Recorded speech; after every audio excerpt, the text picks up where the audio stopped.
यात पुढल्या राजकीय बातम्यांकडे 2004च्या मुख्यमंत्री पदाबाबत पवारांनी केलेलं वक्तव्य धादांत खोटं आहे. पक्ष फुटला असता हे शरद पवारांचं वक्तव्य खोटं आहे असं अजित पवार म्हणाले. भुजबळ सीएम होतील असं मला वाटत होतं असं अजित पवार म्हणाले. 2004ला सीएम पद घेतलं असतं तर ते कायम पक्षाकडे राहिलं असतं असं अजित पवार यांनी म्हटलंय. 2004ला भुजबळांना सीएम केलं असतं तर पक्ष फुटला असता असं वक्तव्य पवारांनी केलं होतं.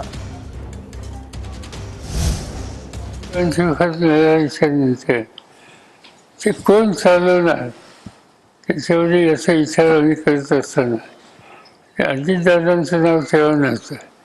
अजितदादा त्यावेळी इंजिनियर होते.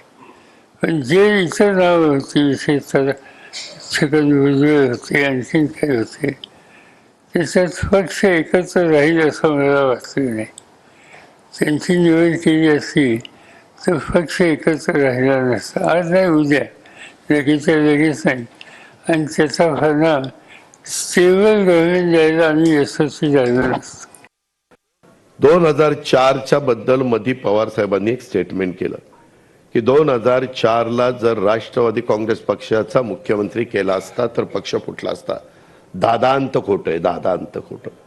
मी त्यावेळेस होतो, त्याच्यामध्ये आम्ही सगळेच जण होतो. भुजबळ साहेब होते, प्रफुल्लभाई होते, तटकरे साहेब होते, सगळे आम्ही होतो. उलट आम्हाला वाटत होतं ते करावं.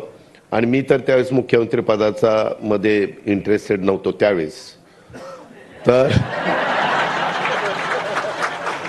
तर त्यावेळेस मला वाटत होतं की भुजबळ साहेब त्या ठिकाणी होतील, कारण राष्ट्रवादी काँग्रेस पक्षाची स्थापना झाल्यानंतर खऱ्या अर्थाने महाराष्ट्राच्या कानाकोपऱ्यामध्ये राष्ट्रवादी पक्ष पोचवण्याचं काम कुणी जर केलं असेल तर ते भुजबळ साहेबांनी केलं.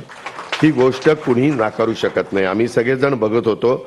मला बातमी कळलेली अशी आहे, माझी बातमी खरीच आहे, की त्यामध्ये नाईक साहेबांना मुख्यमंत्री केल्यानंतर नाईक साहेब 1 वर्ष देखील साहेबांचं त्यांनी ऐकलं नाही. 1 वर्षाच्या आतच नाईक साहेबांनी ते सावज टप्प्यामध्ये आलं की मी ते सावज टिपतो असं काय काय ते बोलले बघा. आणि 17 लोकांना आपल्याला भुजबळ साहेब काढून टाकलं. काय ते विजयदादांनी आपल्याला कळवलं की तुम्हाला 17 लोकांना मंत्रिमंडळातनं काढलं. आणि तिथनं ते सगळी गडबड झाली. 2004ला मुख्यमंत्रीपद घेतलं असताना तिथपासून नंतर कायम राष्ट्रवादीकडेच मुख्यमंत्रीपद राहिलं असतं. भले कुणीही झाले, भुजबळ साहेब झाले असते, तिथं काय RR पाटील झाले असते किंवा आणखीन कुणी झालं असतं.